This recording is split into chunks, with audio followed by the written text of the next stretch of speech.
The wrong room, the corridor was quiet. Shira walked slowly, her soft footsteps echoing on the metal floor of the human space station. She was new here, a young alien diplomat sent to observe peace talks between species.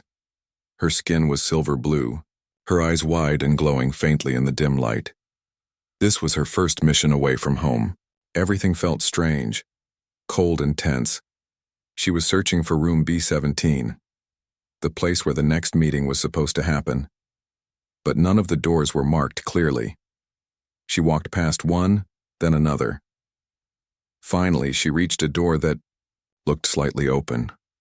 "This must be it," she whispered. Shira stepped inside. The door hissed closed behind her. Silence followed. The lights were low. This room didn't look like a meeting hall. It was small, quiet, and filled with shadows. One chair, one table, one bed, and in the corner, a human sat alone. He didn't move. Shira's breath caught. This was not the right place.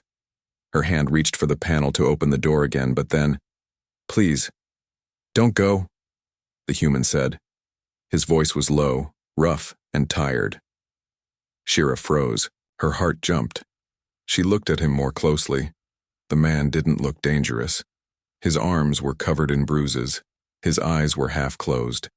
He looked like someone who hadn't spoken to anyone in days. Shira slowly turned. "I'm sorry," she said. "I didn't mean to enter. I was looking for the meeting room." The man looked up at her fully now. His eyes were dark but full of something strange, pain and hope. "It's okay," he said. "You can stay. No one ever does." She hesitated. Every part of her training told her to leave. She was not allowed to interact with humans without permission, but something in his voice kept her there. "What is this place?" she asked. "Holding room," he replied. "For those who don't belong." Shira stepped closer. "Are you a prisoner?" He shrugged. "Depends who you ask." "Who are you?" she asked softly. He gave a small smile. "Kai." Shira looked around. There were no guards, no locks, no chains. But there was something heavy in the air, something sad, like this room had forgotten what joy felt like. "Why are you here?" she asked. Kai looked down. "They said I was too human to be trusted." Shira tilted her head. "But this station is part of the Peace Alliance." He laughed quietly. "Peace doesn't always mean trust." Shira sat down slowly on the other side of the room, careful not to get too close. "I didn't know humans were still here." "We're not," Kai said. "Just me." His words hit her harder than she expected. Just one human, all alone on a station filled with species that used to fear and fight his kind. "You look tired," she said without thinking. Kai smiled again, but it was a sad smile. "I haven't had a visitor in 7 months." Shira blinked. 7 months? No one spoke to you? He nodded. "They feed me. They check my vitals, but they don't talk. Not really. Not like you are." Shira looked away, ashamed. Her people had been part of the war, too. Maybe this was their way of forgetting the past, locking it in a quiet room and walking away. "You don't have to stay," Kai said. "I'm used to the silence." But Shira didn't move. Instead, she asked, "Why did you say, 'Please don't go'?" Kai looked at her, his eyes a little softer now. "Because the last time someone came through that door, they left without even looking at me," he said. "And I thought maybe this time would be different." Shira didn't know what to say. The silence between them felt different now. Not empty, but full of questions neither of them could ask yet. A soft beep came from her wrist. The meeting was about to start. She stood up quickly. Kai nodded. "Go, it's okay." But before she left, she said, "Maybe I'll come back, if that's okay." Kai's voice was almost a whisper. "I'd like that." Shira opened the door. The hallway was still quiet. She walked away, but her mind stayed in that room. She had entered the wrong place, but something about it felt right. Why is he locked in? The next day, Shira found herself standing in front of the same unmarked door. She told herself she was just curious, just making sure the human, Kai, was all right. But deep inside, she knew that wasn't the full truth. Something about his eyes, his voice, the silence around him. It pulled her back. She looked both ways down the corridor. No one was around. The door hissed open, and she stepped inside. Kai was sitting in the same spot, staring at nothing. When he saw her, he didn't smile. But his eyes lit up. Just a little. "You came back," he said. "I said I might," Shira replied, stepping further in. She looked at the food tray near his bed. Untouched. The same meal from last night. "You didn't eat," she noted. "Not hungry," Kai said. "Besides, they change the taste every time. Sometimes it's sweet, sometimes it burns. They like to remind me they're in control." Shira stared at him. "But this is a peace station. They can't do that." Kai chuckled. "Peace is for cameras. Behind the doors, it's just more walls." Shira felt a chill run through her. She had seen reports. She had read speeches from her leaders. They all said the humans had been accepted into the new order. Watched, yes, but treated with respect. But this room didn't feel like peace. It felt like a cage. "Why are you really here?" she asked, stepping closer. Kai looked up at her, and for a long moment, he didn't answer. Then, he said quietly, "Because I saw something they didn't want me to see." Shira narrowed her eyes. "What did you see?" "Something buried. Something they thought no one would find. But I did. And now I'm here." Shira's heart beat faster. She sat down across from him. "What was it?" she asked. Kai looked at her seriously. "Not yet. Not until I know I can trust you." "You think I'm here to report you?" "I think," he said, "you're still deciding." They sat in silence. Then Shira asked, "Is this door locked?" Kai smiled darkly. "From the outside." She stood up and walked to the panel. She pressed it. Nothing happened. "They turned off your access," Kai said. "Don't worry. They'll turn it back on eventually. Once they're sure we didn't say too much." Shira stepped back, eyes wide. "They're watching us?" "Always," Kai said. "There's a hidden lens behind that wall panel. They think I don't know." Shira's mouth went dry. "But you said nothing wrong," she whispered. "To them," Kai said, "breathing is wrong. Existing is wrong. I'm a reminder. Of everything they lost. Of everything they did." "What did they do?" she asked. Kai leaned forward. "Do you know what happened to the first human delegation? They signed the treaty. They returned to Earth. Everyone knows that." "No," Kai said, voice like steel. "They never made it home. They were taken, studied, some vanished, others died screaming." Shira felt cold all over. "That can't be true." "It is," Kai said. "I was on the second ship. We "Were warned. We didn't listen." Shira stood still, frozen.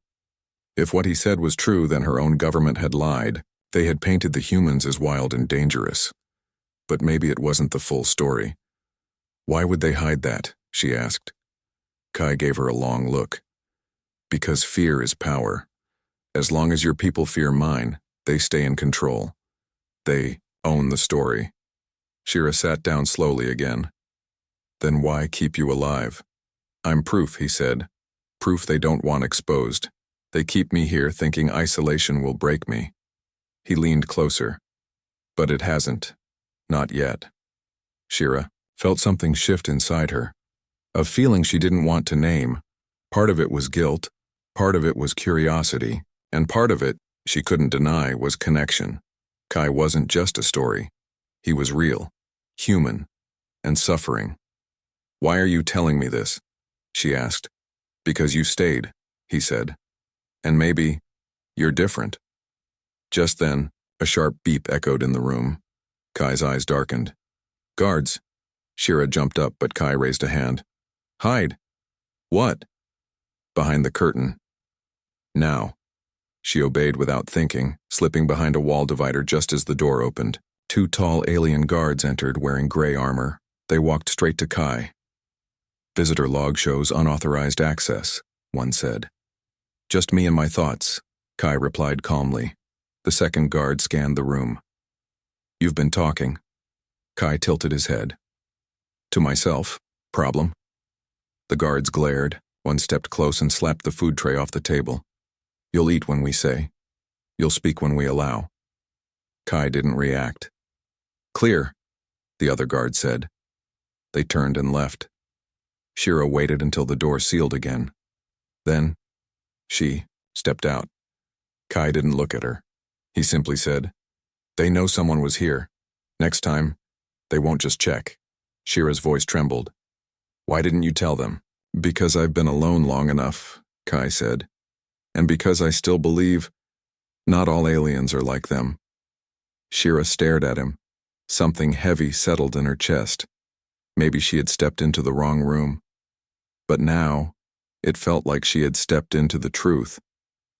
Secret meetings begin the next 3 days. Shira didn't return. She wanted to. Every time she passed that unmarked hallway, her steps slowed. Her heart tugged. But her mind screamed caution. She had seen the fear in Kai's eyes, the cruelty in the guards, and the cold silence of the station's walls. Going back meant risking everything, her career, her name, her people's trust. But doing nothing felt worse. On the 4th day, she couldn't hold back anymore. She waited until the shift change, the moment when one security team left and another came in.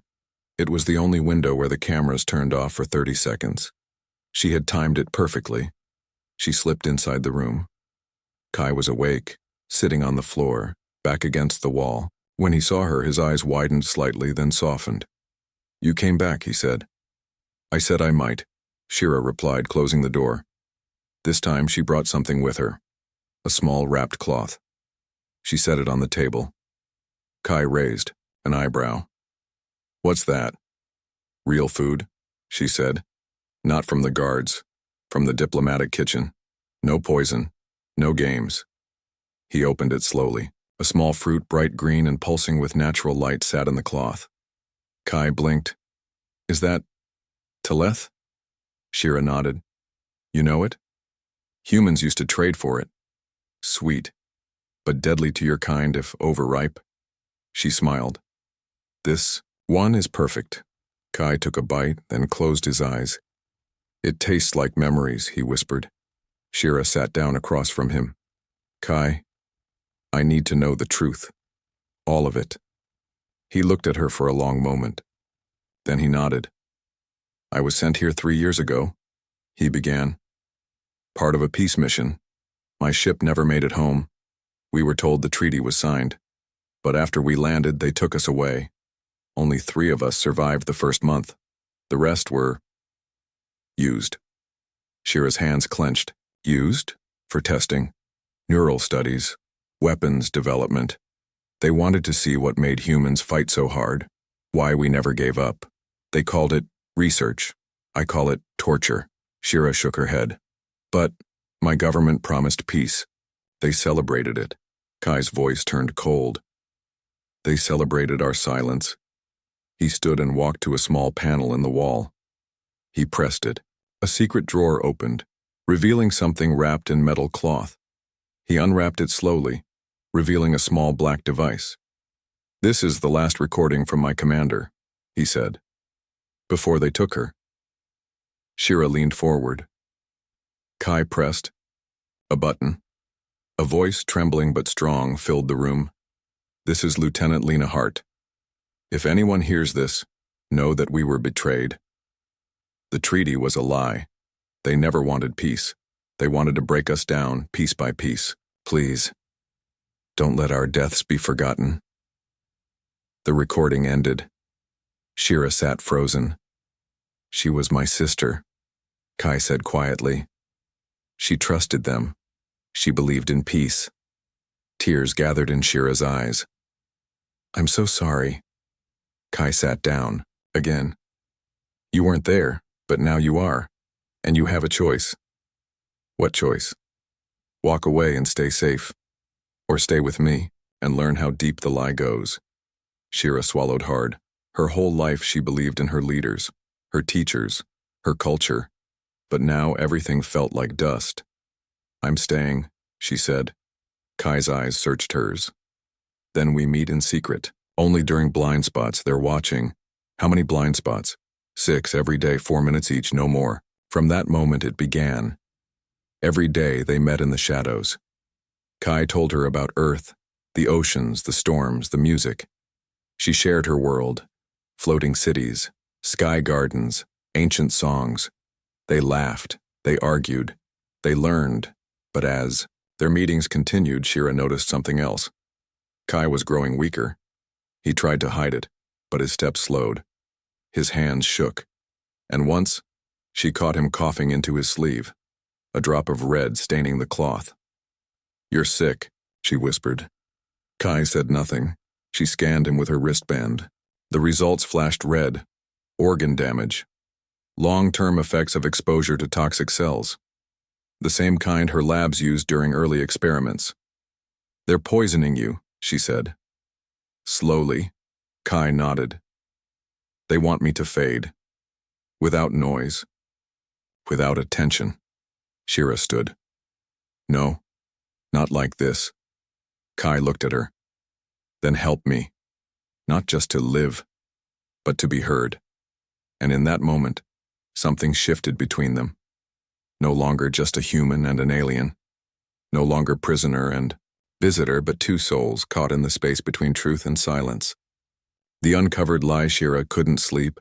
Her room was quiet, warm, and comfortable, but her thoughts were full of Kai, his words, his pain, and that recording from his sister. It repeated in her mind like a broken melody. They never wanted peace. They wanted to break us down. For her entire life, Shira had believed her people were peaceful, wise, fair, but now she wasn't sure. The next morning, Shira accessed the diplomat terminal, a secure network used only by high clearance officials. Her rank gave her limited access, but she had learned enough tricks during her academy days to dig deeper. She entered a keyword. Human envoy. Incident log. At first, nothing showed up. But then, behind a firewall buried under restricted archives, she found something strange. A black file. Locked. Nameless. She cracked it open. Inside, she found footage. Shaky. Grainy. Real. A human ship entering orbit, greeted by armed defense crafts. Not a welcome. A warning. The video skipped, showing human bodies on stretchers. Some alive. Most not. Shira covered her mouth. There were logs, scientist reports, all written in code language. Subject B shows neural resistance to mind mapping. Subject F expired after cell rupture. Autopsy in progress. Names, ranks, files of the human peace team, all listed as neutralized.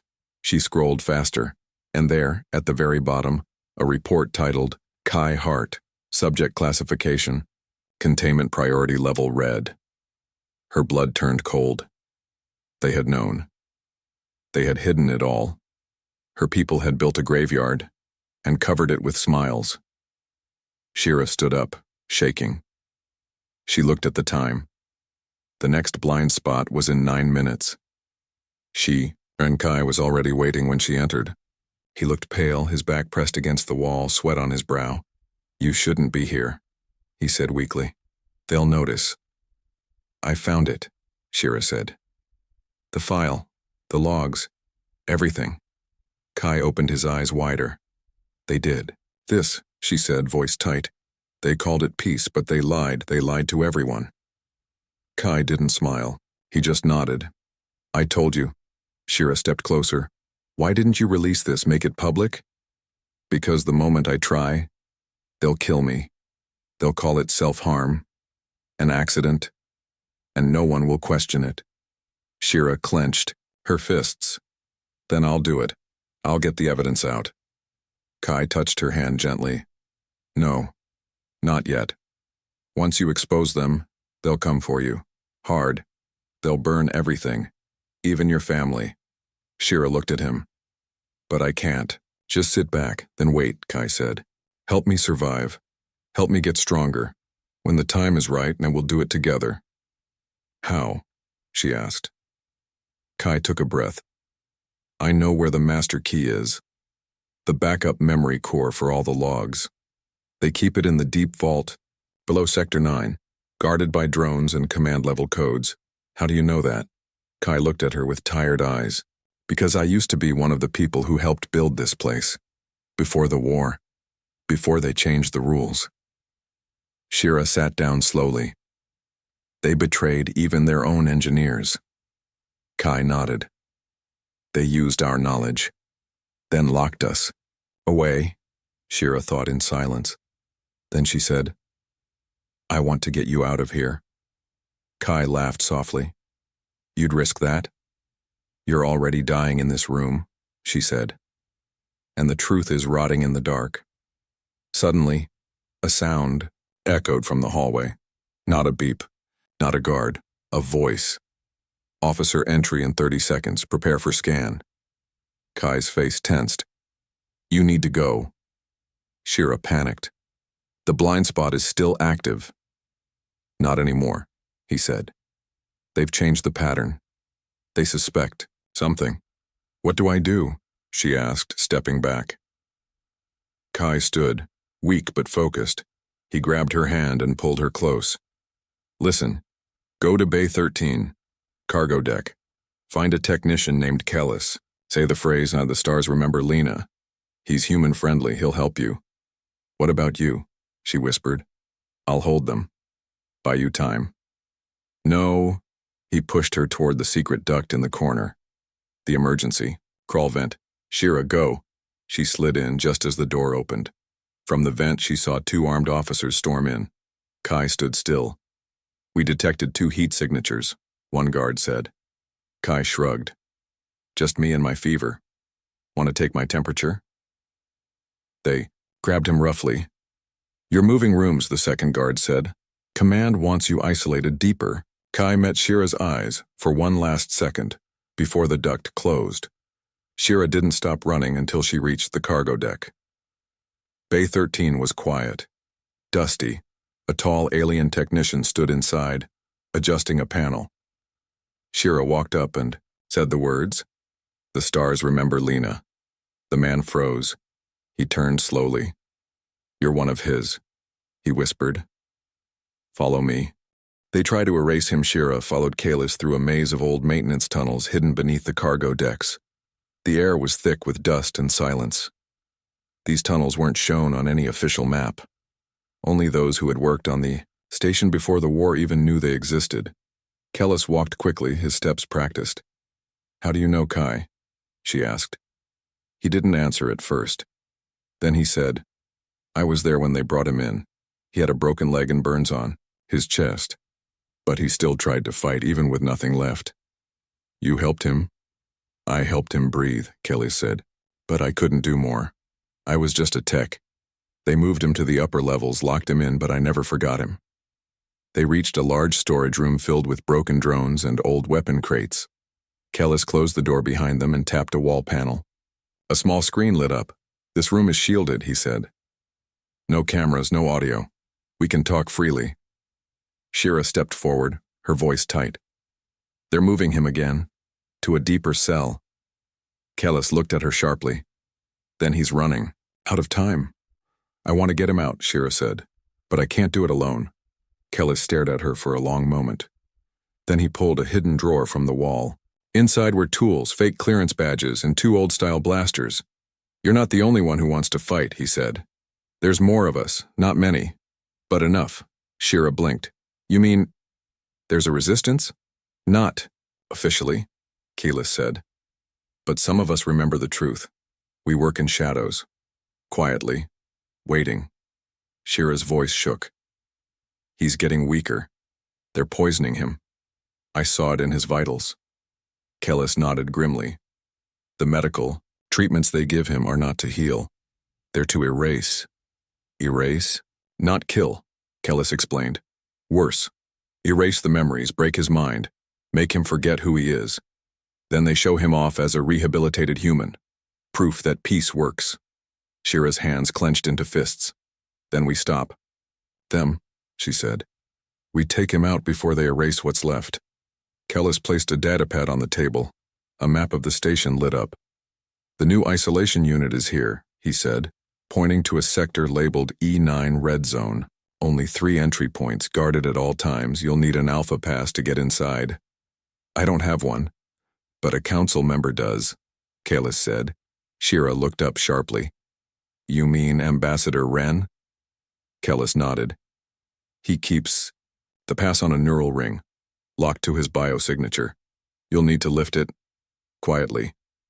Shira froze. Wren had trained her, mentored her, trusted her. He was like a father to her. He's part of this? She asked, her voice trembling. He funds it, Kellis said. The isolation programs, the memory wipes, all of it. Shira felt like the floor beneath her had vanished. She nodded slowly. Then I'll take it. That night, Shira entered Wren's private chambers. The door opened with her diplomat badge. Inside, the room was full of artifacts, rare scrolls, trophies from peace conferences, a photo of her and Wren from her first day on the station.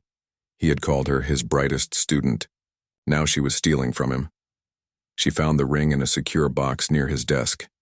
It glowed faintly, sensing her touch. She placed it in a pouch lined with signal blockers. As she turned to leave, the door opened. Wren stood there, tall, calm, unreadable. Shira, he said softly, why are you in my room? Her heart pounded. I had a question. About the treaty files, she lied. Wren looked at the box, then at her pouch. He nodded slowly. You've spoken to him, haven't you? He asked. Shira said nothing. Wren stepped forward, his voice cold now. You think you're helping him, but he's dangerous, unstable. Human memory is filled with war, rage, loss. We offered him peace. You offered him a cell, Shira snapped. Wren tilted his head. So, you've chosen your side. Shira didn't move. Wren sighed. You won't make it out of here with that ring. Shira's fingers touched the stun device in her pocket. Then you shouldn't have turned your back. She pressed it. A flash of light. Wren collapsed. Shira didn't look back. By the time she reached Keyless, her hands were shaking. He checked the ring. It'll work, he said. Good, Shira whispered, because we're not waiting anymore. Tonight, we get him out. In the red zone, the walls were colder, cleaner, too clean. Kai lay strapped to a table, tubes in his arms, machines around him, humming softly. His mind was foggy. Names drifted like smoke. Voices echoed from far away. Do you remember who you are? A voice asked. He tried to speak. Nothing came out. Then, boom. The lights flickered, alarms blared. A blast door shattered. Smoke filled the hall, and through it a figure appeared. Silver blue skin, blazing eyes, blaster in hand. Kai. Shira shouted. I'm here. He blinked. Her voice broke through the fog. She ran to him, pulling the tubes, unlocking the restraints. Guards stormed in. Kellis fired from behind. A wall exploded. Shira grabbed Kai's arm. Can you walk? He nodded weakly. Then move. They ran through the smoke, past flashing lights, gunfire, sirens. For the first time in years, Kai crossed the red line, out of the prison, and back into the light. Escape plan. The alarm kept screaming. Red lights flashed across the walls as Kai leaned heavily on Shira's shoulder. His feet dragged, his breath short, but he kept moving. Behind them, Killis covered their path, blasting drones that came too close. The red zone was collapsing into chaos. Shira's hands trembled as she opened a hidden hatch behind a storage unit. It led down to an old tunnel that hadn't been used since the station was first built. This way, she shouted. Kai nodded weakly. His body was shaking, but his mind was clear again. The poison had faded just enough. They entered the dark tunnel. Kellis sealed the hatch behind them. They'll Lock the station down soon, he said. We have minutes, maybe less. How far to the shuttle bay? Shira asked. Not far, Kellis replied. But that's the easy part. Kai looked up. What's the hard part?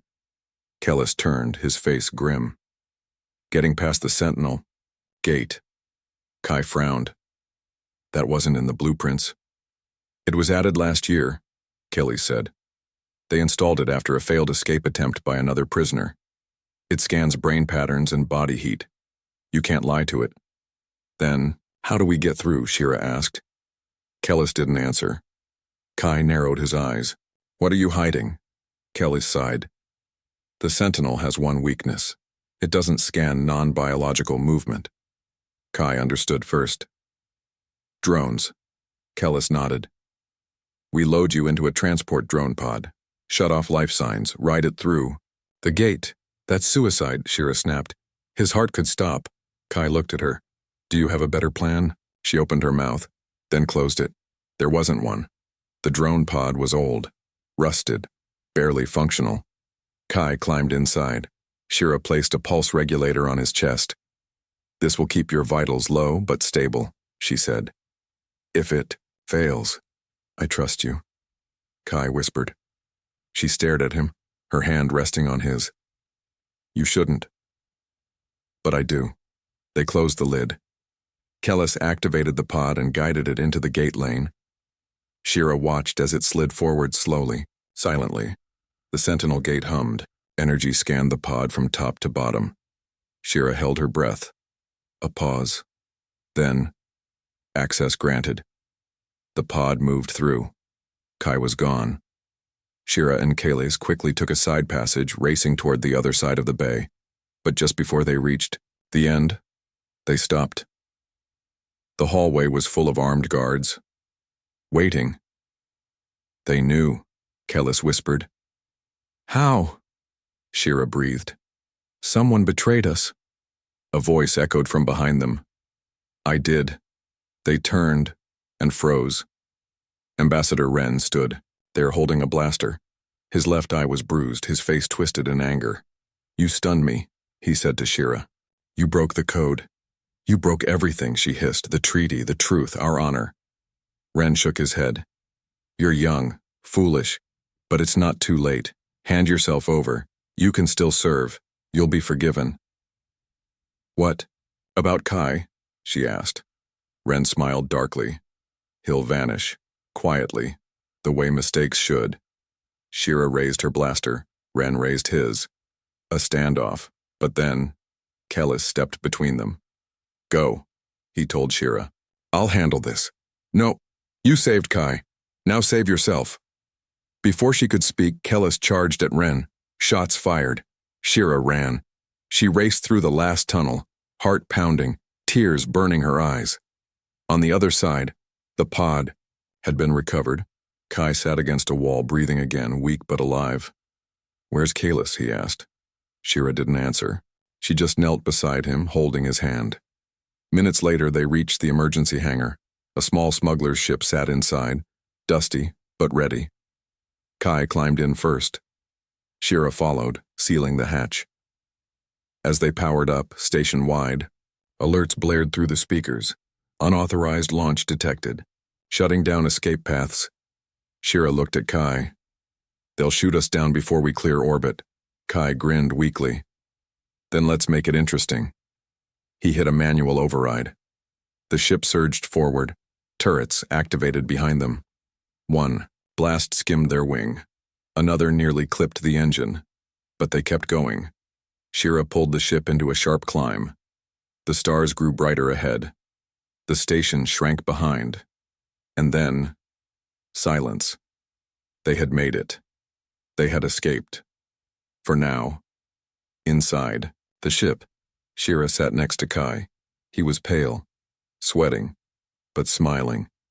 We're not safe yet, she said. I know. They'll come after us. Let them. She looked at him. Why do you still smile? Kai leaned his head back. Because the moment you walked into the wrong room, I stopped being alone. She didn't answer.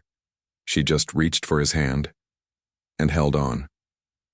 Beyond the station, the stars stretched wide across the dark. Shira watched them from the cockpit, her hands still shaking as the stolen ship drifted through silent space. Behind her, Kai slept in the medical bunk. His breathing was uneven. The poison had stopped spreading, but the damage was deep. They didn't have much time. She looked at the console. Fuel low, shields weak, no weapons. And worst of all, no safe place to land. "Where do we go now?" she whispered. Kai's voice came from behind her, soft but clear. "Home," Shira turned. "Earth is gone, your cities were burned, your people scattered."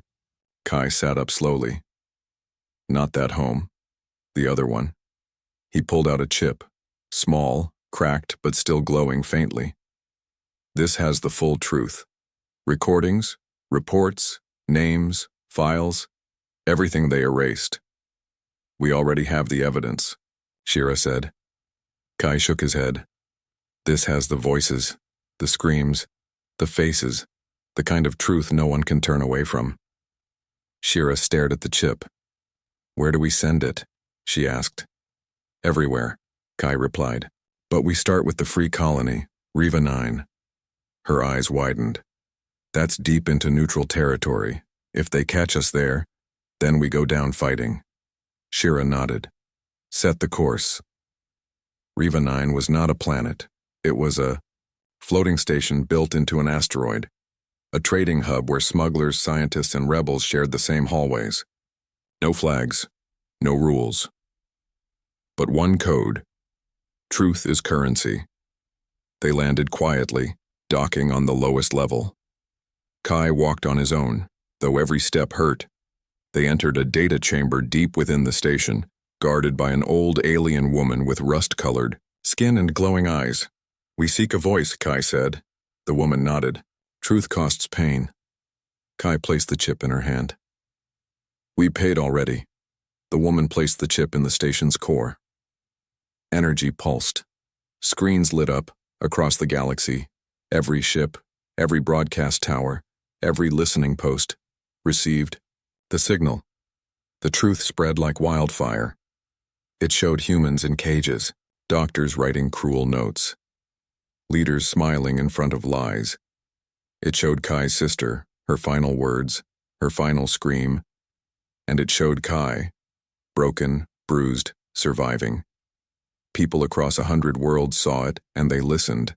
Meanwhile, back, on the peace station, Ambassador Wren stood frozen in his command chamber, screens around him filled with images.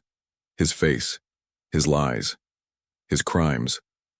Who released this?" he whispered. An aide turned to him. "Sir, your ship has been grounded. The Alliance has called for investigation." Wren backed away. The truth had cut deeper than any weapon. He turned to run, but found the corridor filled with guards. Not his. "Riva Security. Ambassador Wren," they said, "you are under arrest for crimes against humanity. Back on Riva." 9. Kai sat outside the data core, eyes half closed. He looked older now, not in his face but in his soul. Shira sat beside him. "They believed it," she said softly. "The galaxy believed it." Kai didn't smile, he just nodded. "What now?" she asked. "Now they remember," he said. "Now they know what peace really cost." Shira looked at him for a long time. "You should rest." "I will," he said. "But not yet." He reached into his pocket and pulled out a second chip. "This one's for you." She blinked. "What is it?" "Your name, your face, your voice, standing beside a human, speaking truth." "Why?" Kai's voice was soft. "Because you didn't have to help me. But you did. And history will forget me. If it forgets you." Tears touched her eyes. "I didn't want to be remembered." "You will be anyway." She looked away. "I thought I was walking into the wrong room." Kai took her hand. "You walked into the only room that still had hope." A month passed. Wren was sentenced. The isolation program was shut down. The peace station dismantled. Shira returned home, but not as a diplomat, as a witness. Kai remained on Riva 9, helping rebuild the human outpost, now protected by the free species. The last time Shira visited him, he stood outside the docking bay watching the stars. She stepped beside him. "You still believe?" she asked. Kai smiled. "I believe in one thing." "What's that?" He turned to her. "That no matter how far we fall, someone, somewhere, will walk into the wrong room and change everything." Shira smiled back, and this time she held his hand, not as a visitor, but as something more.